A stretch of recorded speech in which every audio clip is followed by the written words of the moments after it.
ప్రభుత్వం గత సంవత్సరాల కాలంగా. ప్రత్యేకించి ఏ నీళ్ళైతే మనకు జీవనాధారమో, ఏ నీళ్ళనే కేంద్రంగా చేసి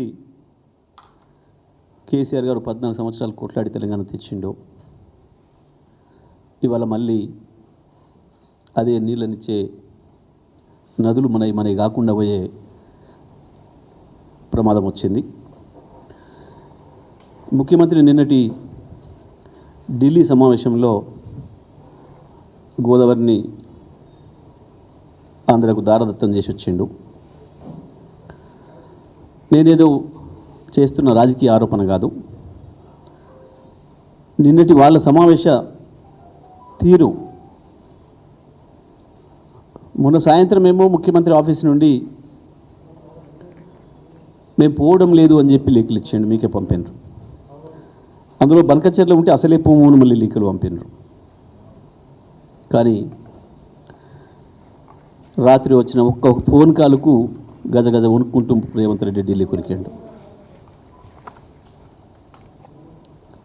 ఒకే ఒక్క ఫోన్ కాల్తో చెప్ప పెట్టకుండా ఢిల్లీకి ప్రయాణమైంది. ఉండాల్సిన అధికారిక భవనంలో ఉండకుండా, తెలంగాణ భవనంలో ఉండకుండా ఒక హోటల్లో ఉన్నదే కేవలం రహస్య సమావేశాల కొరకు, వచ్చిపోయే వ్యక్తుల సమాచారం తెలియకుండా ఉండడం కొరకు. అసలు సమావేశాలు, రహస్య సమావేశాలు రాత్రి వేళల్లో జరిగిపోతున్నాయి. అక్కడ మాత్రం చాలా స్నేహపూర్వక సమావేశాలు జరుగుతున్నాయి. ఈ ఒక్కటి చాలు తెలంగాణ వాదులకు. ఇంకెవరికైనా కూడా కేసీఆర్ మీద కోపంతో కాంగ్రెస్ చెంత చేరిన వాళ్ళు ఇంకెవరిని ఉంటే కూడా వాళ్ళందరి కళ్ళు తెరిపించడానికి ఇదొక్కటి చాలు. ఏంది? ఒకటే పత్రిక తెలంగాణలో ఏం రాసింది, ఆంధ్రాలో ఏం రాసింది చూడండి. ఒకటి తెలంగాణ ఎడిషన్, ఒకటి ఆంధ్ర ఎడిషన్. ఒక సమావేశం జరిగి రెండు రాష్ట్రాల మధ్యన, రెండు ముఖ్యమంత్రుల మధ్యన, రెండు రాష్ట్రాల అధికారుల మధ్యన సమావేశం జరిగితే ఎవరు చెప్పినా ఒకే తీరుగా ఉండాలి కదా. చెప్పింది నిజమే అయితే, జరిగింది వాస్తవంగా చెప్పితే ఒకే తీరుగా ఉండాలి కదా. ఇంతకు మించిన ఆధారాలు ఇంక అక్కరలేదు వాస్తవానికి. ఇంకా తెలంగాణ ప్రజలకి, తెలంగాణలో రకరకాల కోరికలతోని, ఆలోచనలతోని మళ్ళీ తెలంగాణ వాదానికి దూరమైన వాళ్ళకి, అన్నిటికీ మించి తెలంగాణ ప్రజలందరికీ విజ్ఞప్తి చేస్తూ ఉన్నాం. చూడండి ఏం జరుగుతుందో, ద్రోహం ఎట్లా ఉందో. గత సంవత్సర కాలంగా బీఆర్ఎస్ పార్టీ చెప్తున్నది ఒక్కటొక్కటిగా నిజమవుతుంది, కనబడుతుంది మీ కళ్ళ ముందే. ఏంటిది? ఇది జల వివాదాలపై కమిటీ, రెండు రాష్ట్రాల నిపుణులు అధికారులతో ఏర్పాటు, 21లోగా నియామకం. దీని కొరకు ఏం చెప్పిండు మన ముఖ్యమంత్రి గారు? అందులో బనకచర్ల లేదు, బనకచర్ల అంశమే లేదు. లేని దాన్ని నేను ఎట్లా వ్యతిరేకిస్తా? చర్చలో లేని దాన్ని నేను ఎట్లా వ్యతిరేకిస్తా? దాని మీద ఎందుకు మాట్లాడుతున్నారు మీరు అని చెప్పి దబాయించండు ముఖ్యమంత్రి. ఆంధ్రప్రదేశ్ ముఖ్యమంత్రి కావచ్చు, ఆంధ్రప్రదేశ్ నీటిపారుదల మంత్రి కావచ్చు, వాళ్ళు చెప్పినది ఇదేంటిది? బనకచర్ల కృష్ణా గోదావరి సమస్యలపై నిపుణుల కమిటీ. మేము రాయలే కదా ఇది. ఇదేమో తెలంగాణలో వచ్చింది, ఇది ఆంధ్రాలో వచ్చింది. మేము అతుకు పెట్టినాం. ఇగో ఇది ఆంధ్రప్రదేశ్లో వచ్చింది, ఇది తెలంగాణలో వచ్చింది. ఇక్కడ రెండింటిని ఒక్క ఆడబెట్టి చూపించిన నేను. ఇక చాలనుకుంటే కదా. ఇక దబాయింపులు, గాండ్రింపులు, బూతులు, దీని మీద నేను ఒకటే ఒక్క మాట్లాడుతున్నా. రేవంత్ రెడ్డి గారు, ఉత్తమ్ కుమార్ రెడ్డి గారు, వాళ్ళ మంత్రులు, వాళ్ళు ఇంకా ఇంకా ఇంకా వాళ్ళు ఉసిగొలిపే వాళ్ళ ఇతర నాయకులు బూత్ మాట లేకుండా దీని మీద మాట్లాడండి, సమాధానం చెప్పండి. బూత్ మాటలు కాకుండా కేసీఆర్ని తిట్టుడో, కేటీఆర్ని తిట్టుడో, హరీష్ రావు గారిని తిట్టుడో, నన్ను తిట్టుడో కాకుండా దీనిపైన మాట్లాడండి. ఇక ఎవరిది అబద్ధం, ఎవరిది మోసం? చంద్రబాబు నాయుడు ఆంధ్రప్రదేశ్ ప్రజల్ని మోసం చేస్తున్నాడా, రేవంత్ రెడ్డి తెలంగాణ ప్రజల్ని మోసం చేస్తున్నాడా? ఏదో ఒకటైతే తేలాలి ఈ వార్తతో.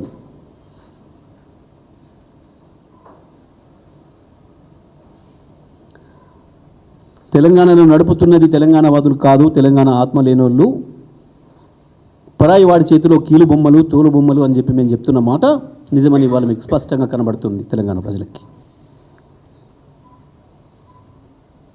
అవతల వాడు రాసిచ్చిన స్క్రిప్ట్తోని మాట్లాడుతున్నారు అనే విషయం స్పష్టంగా కనబడుతుంది. ఇన్ని అబద్ధాలు మాట్లాడిన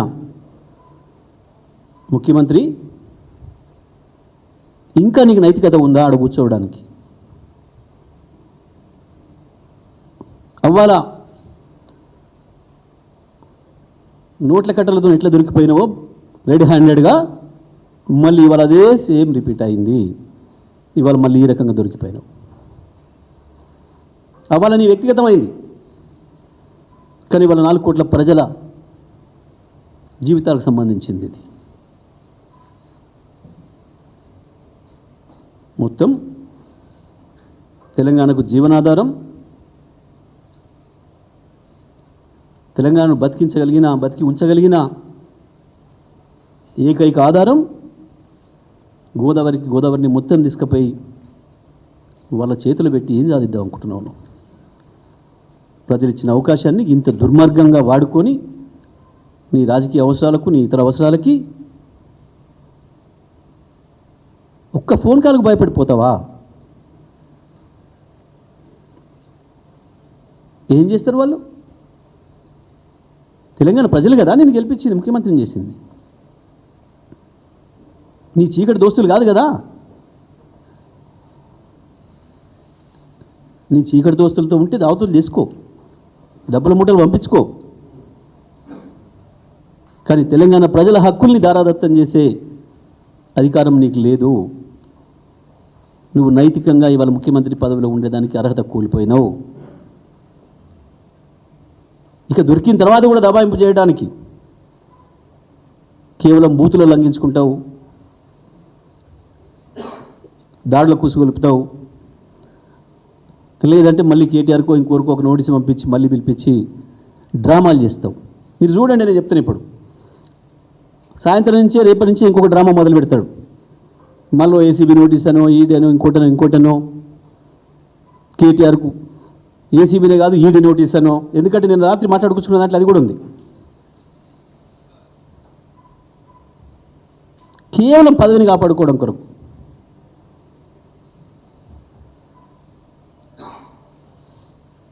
ఒకవైపు మోడీని, బీజేపీని సంతృప్తిపరచడానికి, మరొక వైపు గురుదక్షిణకి. ఎజెండాలోనూ లేదు మాట్లాడిండు. వాస్తవానికి ఎజెండాలో మొదటి పాయింటే బనకచెర్ల. ఎజెండాలో మొట్టమొదటి పాయింటే బనకచెర్ల.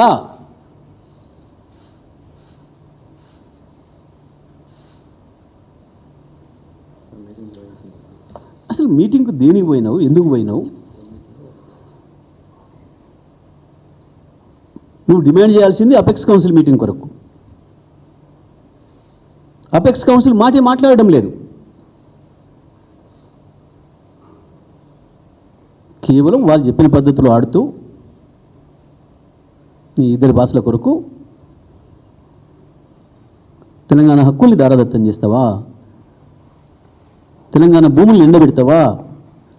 తెలంగాణ రైతాంగాన్ని మళ్ళీ ఆత్మహత్యల పాలు చేస్తావా? మళ్ళీ వలసల పాలు చేస్తావా? మళ్ళీ బొగ్గు బావులు కూడా లేకుండా చేసిండ్రు. మళ్ళీ బొంబాయిలు దుబాయ్ల బాలా తెలంగాణ ప్రజల బతుకు. ఇంత దుర్మార్గమా? ఒక ముఖ్యమంత్రిగా గంత పచ్చి అబద్ధాలు, ఎంత అవమానం ఆ పదవికి. ఏం కొంపలు ముచ్చుకుపోయినా ఏమైంది? ఎందుకంత భయపడుతున్నావు?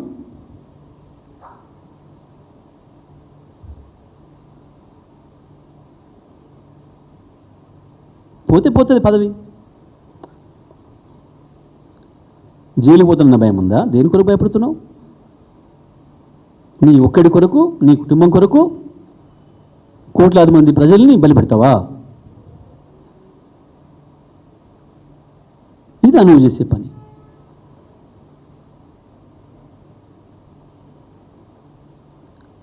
కాళేశ్వరం మీద అబద్ధాలు మాట్లాడి కాళేశ్వరాన్ని ప్రారంభించకుండా చంద్రబాబు చెప్పిన డైరెక్షన్లో ఇవాళ కాళేశ్వరం ఉన్నది, కాళేశ్వరం నుంచి మేము నీళ్ళు ఎత్తుతున్నాం 140 టీఎంసీల నీళ్లు అని చెప్పి మనం చెప్తే బనకచెర్లకు ఎట్టి పరిస్థితుల్లో అనుమతి వచ్చే అవకాశం లేదు. అది మేము చెప్పడం కాదు, ప్రభుత్వం అధికారికంగా చెప్పి కొట్లాడాలి అపెక్స్ కౌన్సిల్లో. కానీ బనకచెర్ల లేని, అక్కడ కాళేశ్వరం లేనే లేదు, మేము అక్కడ నీళ్ళు ఎత్తుతలేము అంటే ఇలా ఇంకో 140 టీఎంసీల నీళ్ళు మీకు ఉన్నాయి కాబట్టి ఇవి నాకు ఇవ్వండి అని చెప్పి మోడీ ప్రాణం చంద్రబాబు చేతులు ఉంది కాబట్టి ఒప్పించి తీసుకుపోయే కుట్ర కాళేశ్వరాన్ని బండబెడుతుంది. అందుకే ఆనాడు కొద్ది రోజులు రాజకీయాల కొరకు చేసిండ్రు, అది కాస్త ఇవ్వాలని మెడకు చుట్టుకుంది.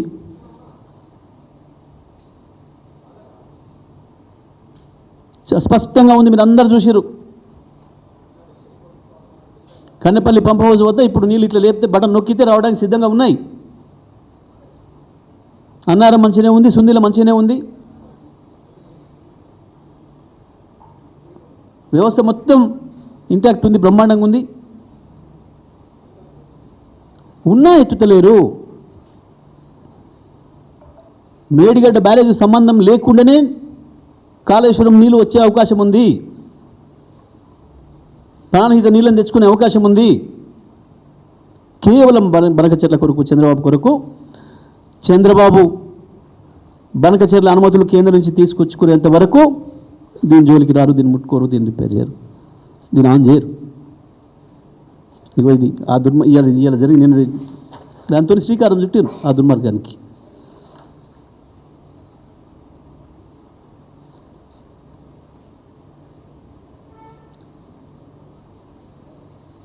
నేను వేరే పదాలు ఉపయోగించడం లేదు, నేనేం ఆవేశపడటం లేదు.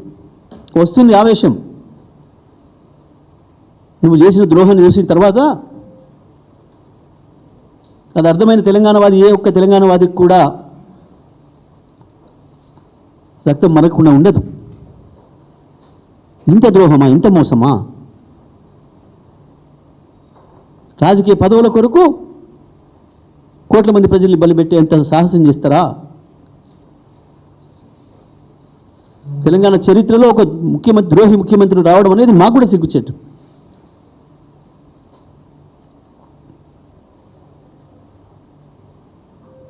వచ్చిన రెండో ముఖ్యమంత్రి ఇంత అధ్వానంగా చూసాం. అప్పుడు వెనకటి కాలంలో కూడా దేశద్రోహులను,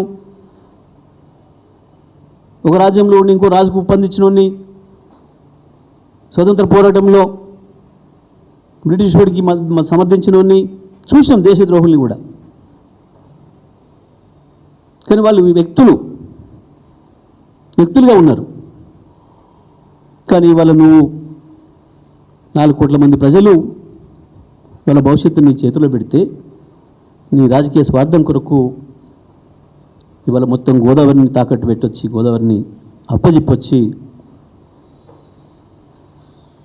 అబద్ధాలు చెప్పి ఈ రకంగా మోసం చేయడం ఏదైతే ఉందో, నేటి ముఖ్యమంత్రి వైఖరిని మేము తీవ్రంగా ఖండిస్తున్నాం. ఇప్పటికైనా తెలంగాణ ప్రజల ముందట నిజం ఒప్పుకోవాలి, క్షమాపణలు చెప్పాలి. ఏమాత్రం నైతికత ఉన్నాను వెంటనే రాజీనామా చేయాలి ముఖ్యమంత్రి పదవికి. ఆంధ్రప్రదేశ్ నుంచి నీ బండారం బయటపెట్టిన తర్వాత వాళ్ళు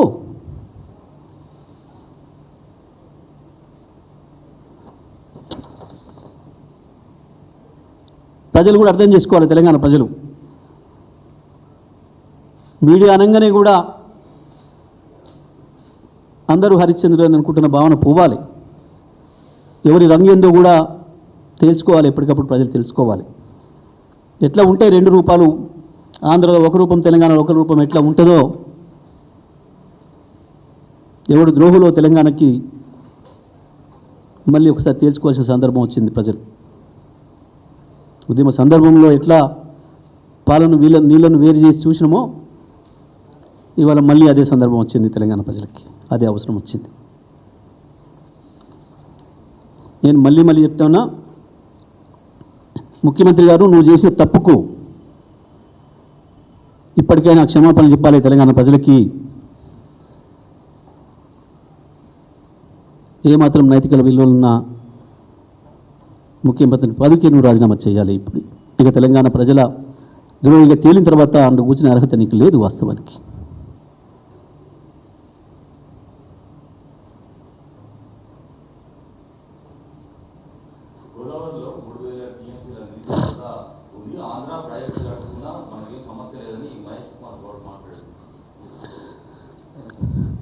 వాళ్ళ జ్ఞానం గంత ఉంది, వాళ్ళకి తెలంగాణ ప్రజల పట్ల గంత సోయి ఉంది. చాలా స్పష్టంగా అన్ని కమిటీలు చెప్పినాయి, పక్క రాష్ట్రాలు కూడా చెప్తున్నాయి. ఇంకా వాస్తవానికి గోదావరి నీళ్ళ మీద మాట్లాడుకోవడానికి వీలిదే కాదు, మిగతా రాష్ట్రాలను కూడా పిలవాల్సి ఉండే. మరి మిగతా 3 రాష్ట్రాలు ఉన్నాయి. ఇంకా ఇప్పుడు కేంద్రం కేవలం రాజకీయ పరిపాలన అవసరం కొరకు తల ఒగ్గి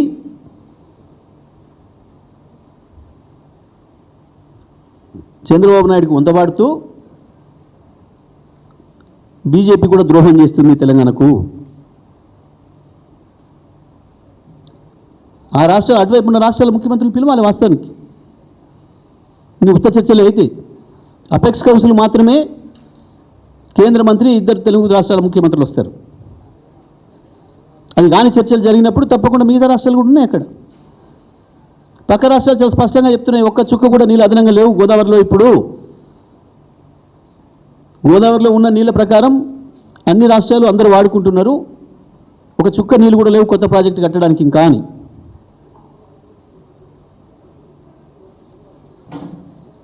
వీళ్ళకి జ్ఞానం లేక, తెలుసుకునే ఓపిక లేక, ప్రజల పట్ల కమిట్మెంట్ లేక, వాళ్ళు ఏ పదవిలో ఉన్నారో ఆ సోయి లేక, బాధ్యత లేక మాట్లాడుతున్న మాటలు. వ్యక్తులనే రోడ్డు మీద కూర్చొని ఏమైనా మాట్లాడుకోవచ్చు నువ్వు, కానీ నువ్వు ఒక సీట్లోకి వచ్చినప్పుడు, ఒక పదవిలోకి వచ్చినప్పుడు, 10 మంది ప్రజల జీవితాలు నీతో ముడిపడి ఉన్నప్పుడు ప్రతి అక్షరం జాగ్రత్తగా మాట్లాడాలి, సోయితో మాట్లాడాలి. ఎవరైనా సరే, ఏ పార్టీ ప్రతినిధి అయినా సరే.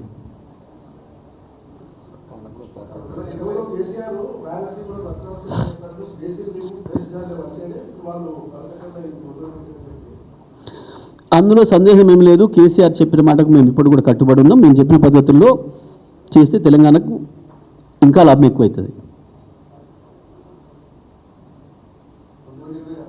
కేసీఆర్ ఏ పద్ధతిలో చెప్పిండో ఆ పద్ధతిలో పొమ్మని చెప్పండి.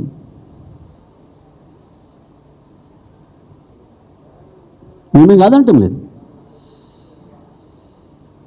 కేసీఆర్ చెప్పింది ఎందుకు అమలు చేస్తలేరు?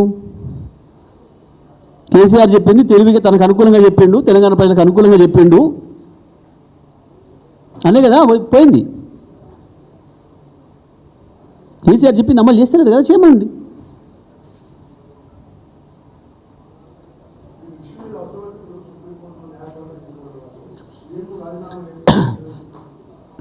నేను చెప్పింది అబద్ధాలు ఆడినందుకు ఇష్యూ ఒకవైపు, నిన్నటి పచ్చి అబద్ధం ఒకవైపు, ప్రజలు ఎట్లా మోసం చేస్తుందనే దానికి.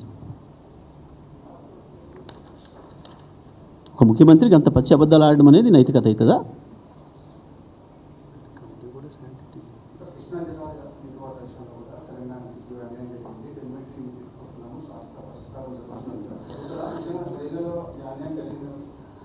సింపుల్ అండి. చంద్రబాబు నాయుడు గారి సహాయకులు రాసిచ్చిన పదాలని మాట్లాడుతున్నాడు రేవంత్ రెడ్డి గారు. చంద్రబాబు గారి ఎజెండాను ఈయన నెత్తనకెత్తుకొని పనిచేస్తున్నాడు. ఈయనకు తెలంగాణ నీటి హక్కులపైన ఎటువంటి అవగాహన లేదు, ఆ అవగాహన పెంచుకునే తీరిక లేదు, ఓపిక లేదు. ఇది నాకు అక్కర్లేని ముచ్చట కదా, నా పని వేరే ఉంది కదా అనే భావనతో ఉన్నాడు. కాబట్టి అందులో ఏముందో కూడా తెలియకుండా సోయ లేకుండా చదువుతున్నాడు.